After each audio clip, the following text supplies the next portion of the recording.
There are endangered and threatened species in every region of this enormous country, and the hard truth is we probably can't save them all. Joining us now to consider whether an economics lens could help us do the best job we can with the resources we have are Tara Martin, professor in conservation decision science at the University of British Columbia, and James Snider, vice president of science, research, and innovation at the World Wildlife Fund. A warm welcome to you both. Thank you for being here. And Tara, you came all the way from BC. I did. Well, welcome to Ontario. Thank you.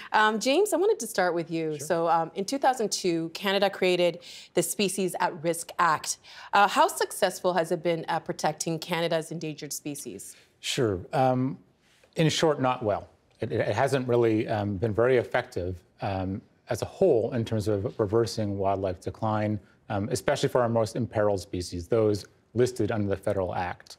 So when you said hasn't worked, does it mean that some of the species that were on the list before or have left the list? Well, so those species have continued to decline. WWF in our Living Planet report released last year found that in the period 2002 to 2014, those species listed under the federal act have declined on average by 28% in that 12-year period, which is not to say that those species wouldn't necessarily have declines if the act weren't in place, but it clearly hasn't done enough to stop the decline.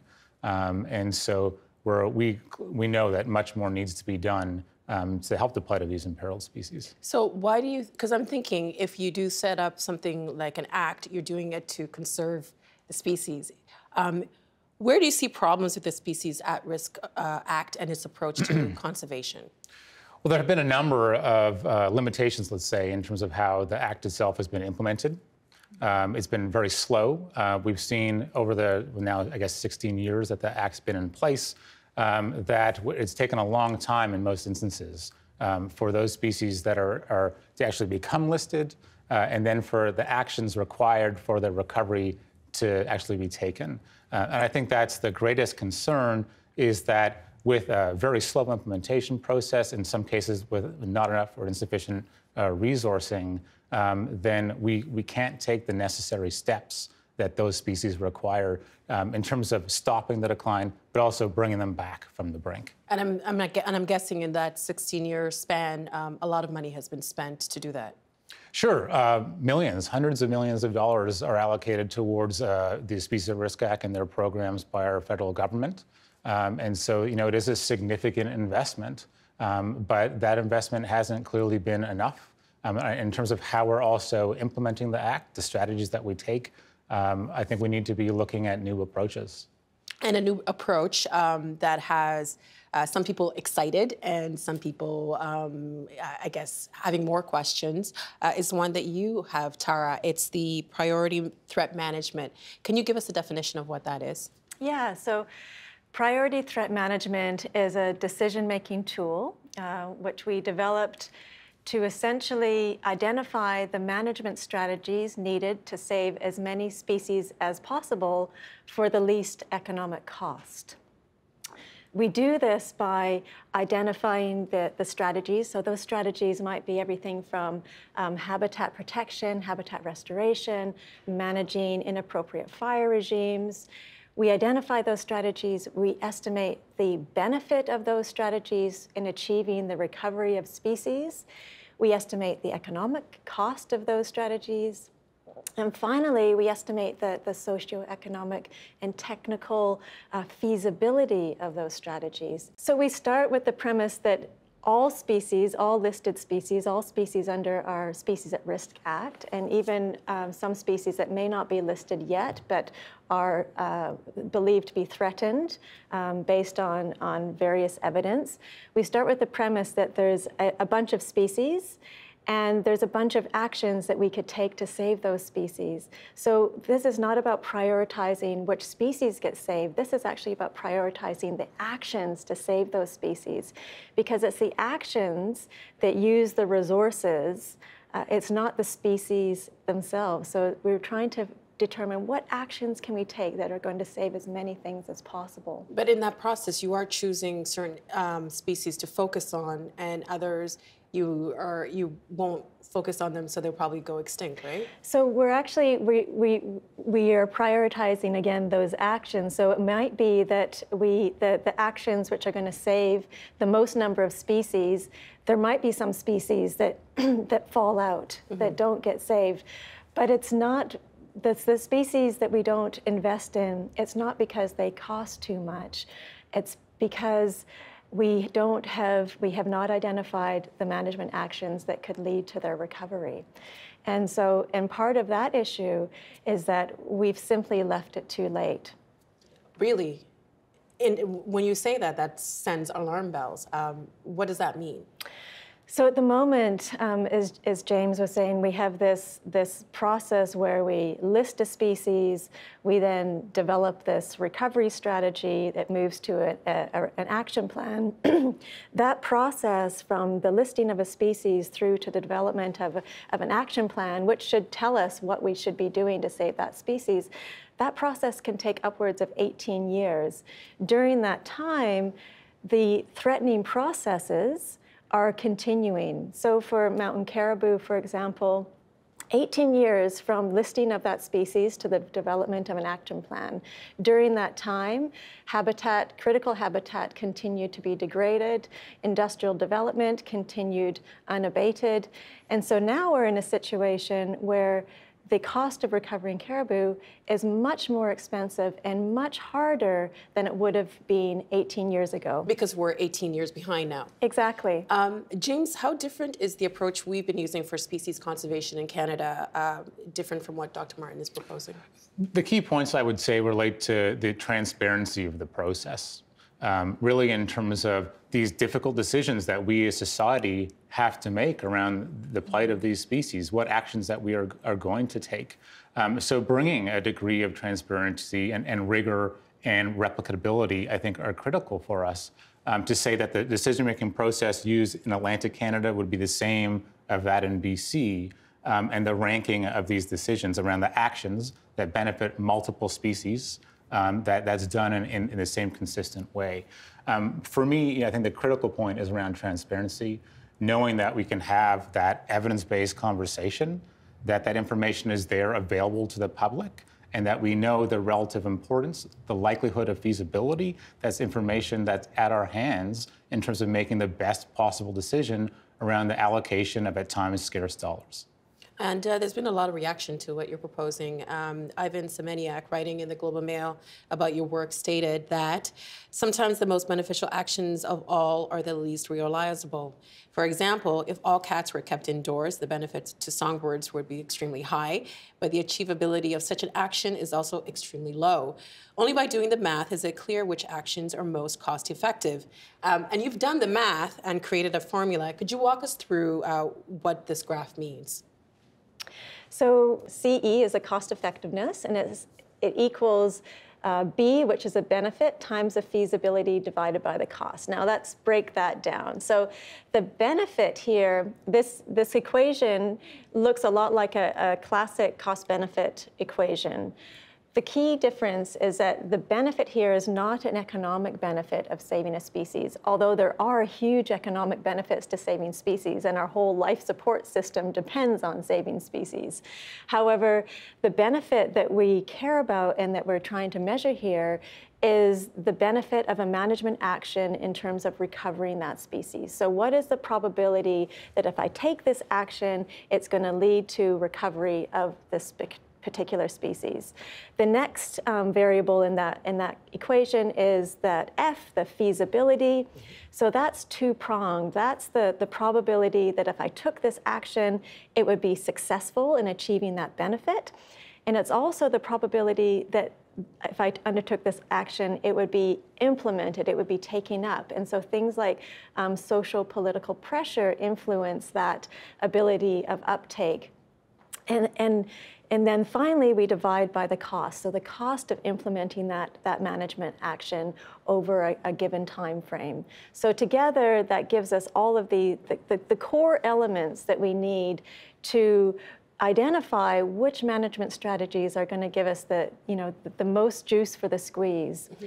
Now, there's other elements that we can add to that equation. There's other really important things like cultural values, for example. We're working on a project with 4 First Nations on the central coast of British Columbia, identifying the management strategies needed to recover 79 conservation units, distinct populations of salmon. Now, those populations are valued differently by those First Nations. And so we're incorporating their value of those populations into that model explicitly. How would you explain that in layman's terms to somebody who might not understand the math behind it? So we actually, these components of that model are things that we use every day to make decisions about what we're going to eat for lunch, what's the benefit to my health, how much does it cost, how feasible, do I have it in the fridge, through to what school you're going to send your kid to. This analysis is actually something that we're doing all the time in almost every decision we make.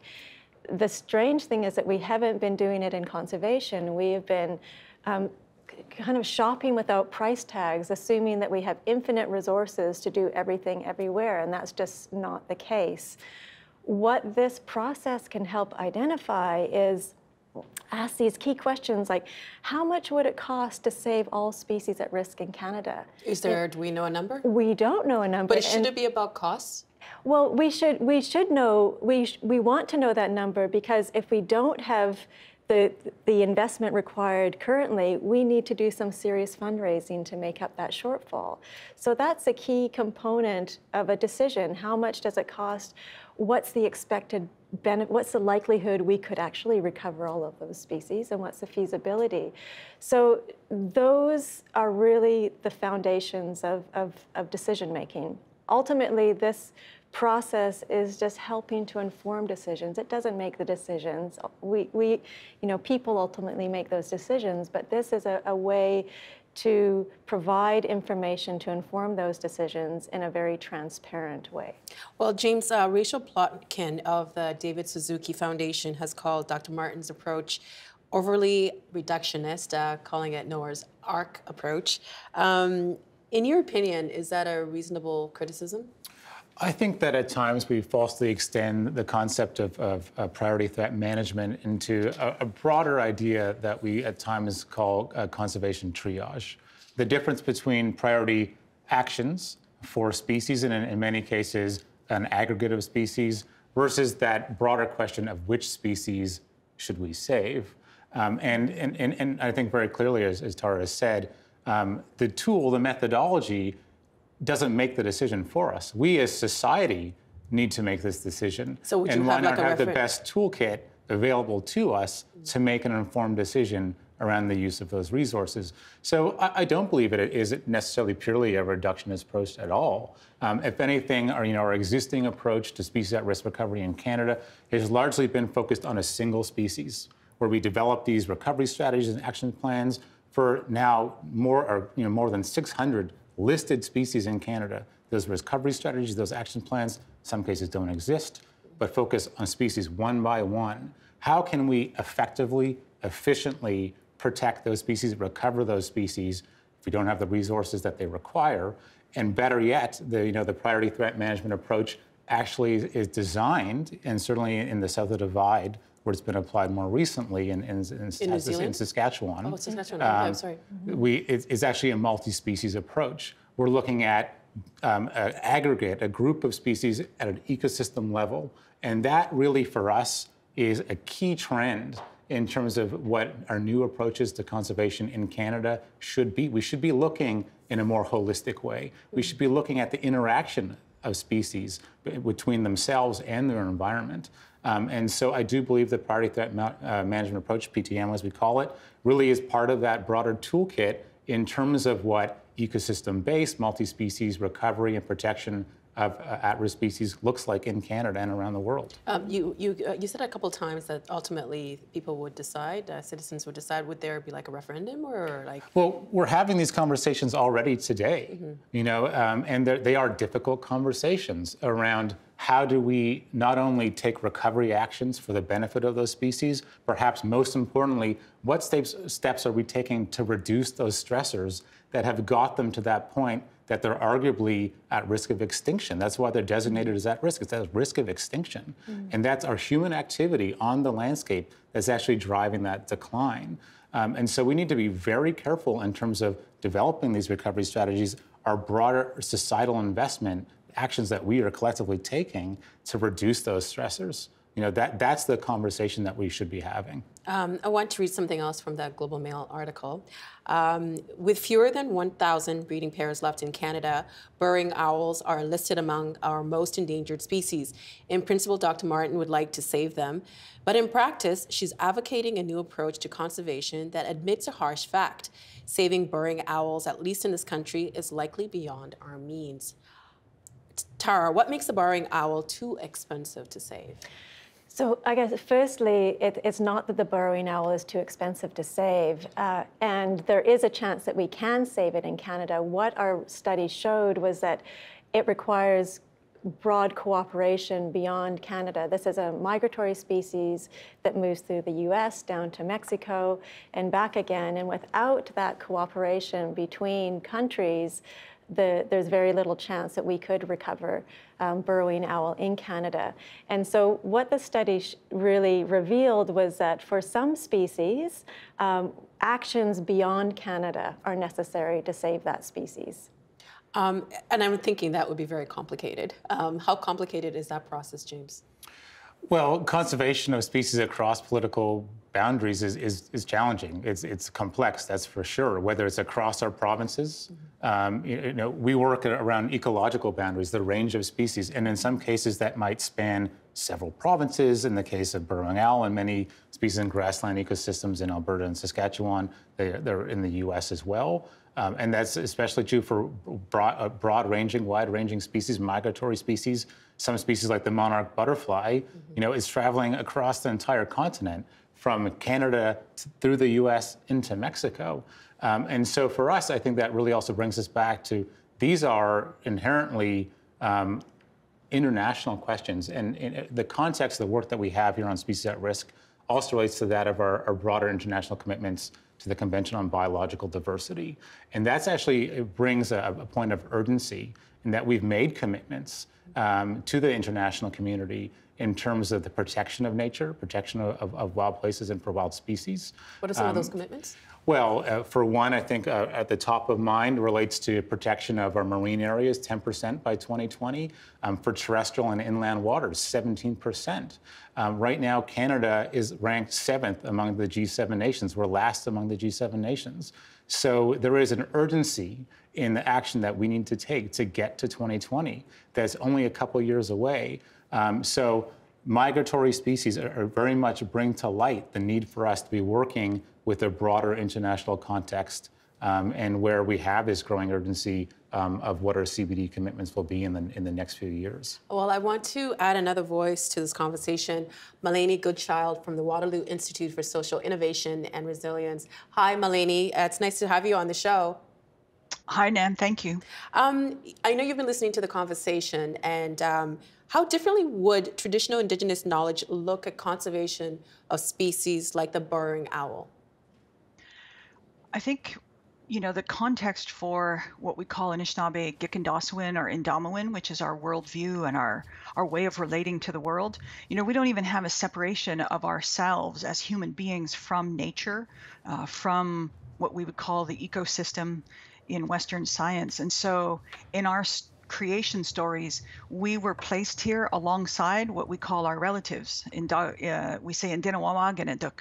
And so the burrowing owl and other species, as we would say in English, are actually relatives. And so the conversation is quite a bit different for us because it's talking about, our clans, our relatives, medicine, sources of spirituality and culture for us. And so I think that it's actually a very complex, what seems like a simple equation, and certainly part of the toolkit for conservation doesn't necessarily include that perspective, and we might need to broaden it to include that perspective. Well, what do you think of what Melanie said, that there is no separation? So how would you decide, when it comes to conservation, how would you go about deciding which animals we save?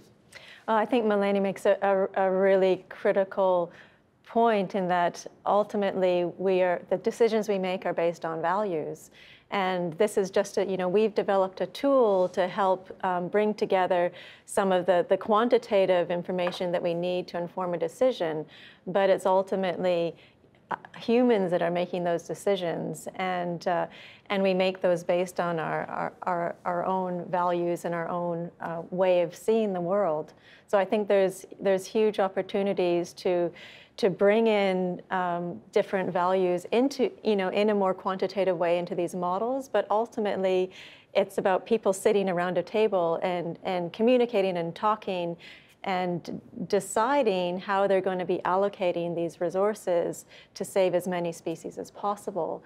I think that the really key thing that we can identify in this process is what's the gap? Like at the moment we've developed this tool because there was a need, because species at risk was failing, because we were spending a lot of our scarce resources on species that have a very high cost at a very low likelihood of recovery. What we want to move to is to a full understanding of what it would cost to do the best job possible. And this is really what this process will provide us with. James, do you want to add something? Well, if anything, I believe that the approach of priority threat management and looking at cost benefit does allow us to move into this broader conversation and the role of humans, as part of the broader system, not separate, from wildlife, but as part of that ecosystem, and speaking to the benefits that conservation actions can have for people. Right, that is a missing part of the conversation that we're often, today. The benefits, which is including the benefits of conservation action, of recovery of species at risk, to the communities that live near them, the jobs that recovery and restoration actions can actually bring to the community.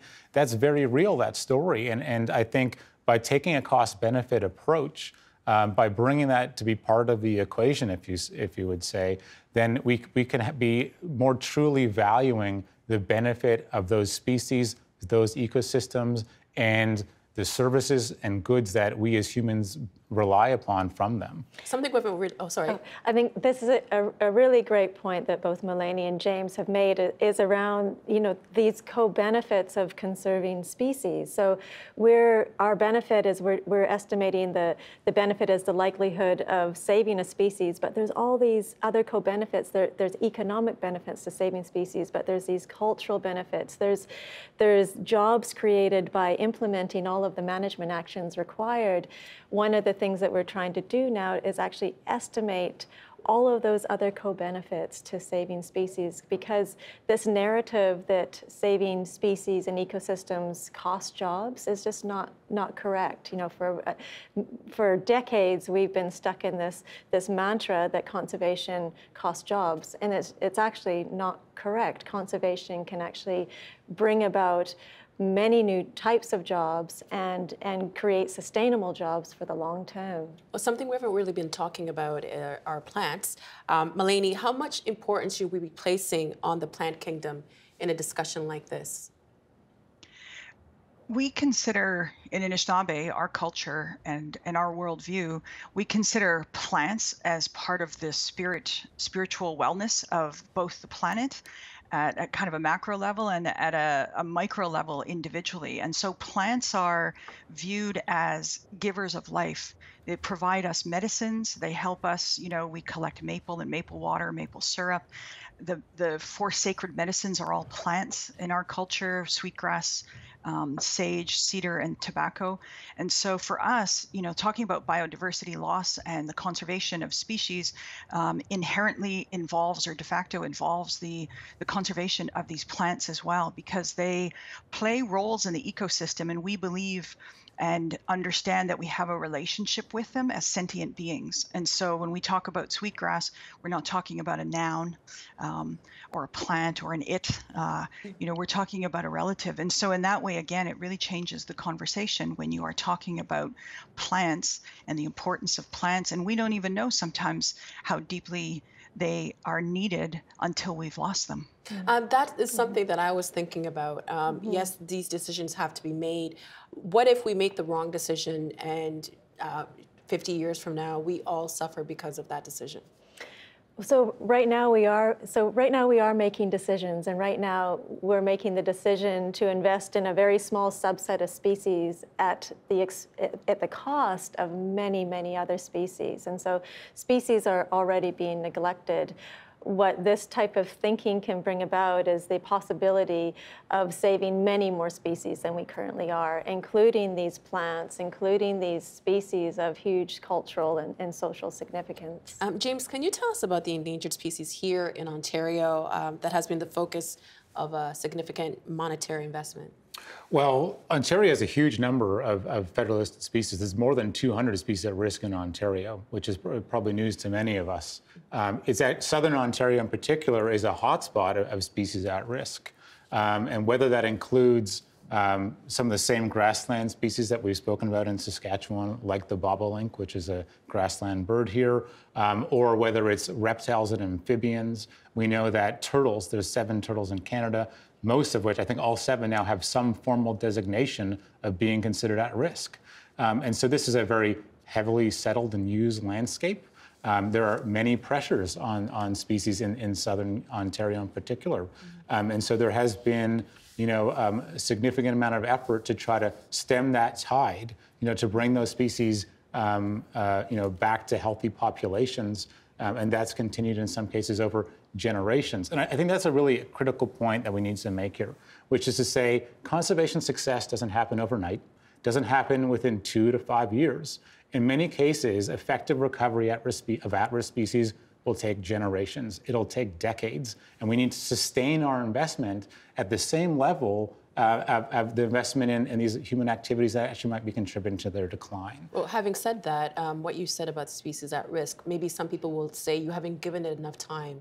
If you're saying that it will take generations. Would that be fair? Well, in some ways, our biggest conservation successes, and these are tough stories, like, for instance, the swift fox, right? The swift fox was a species at the brink of extinction, that we were down to a few individuals in Canada. We had to reintroduce them from the U.S., and so this is a breeding program. We're bringing them back generations. Like, this is from the 1970s, right? And now we're at a much larger number of individuals, but is it fully a self-sustaining population? Is it effectively off of life support, if you will?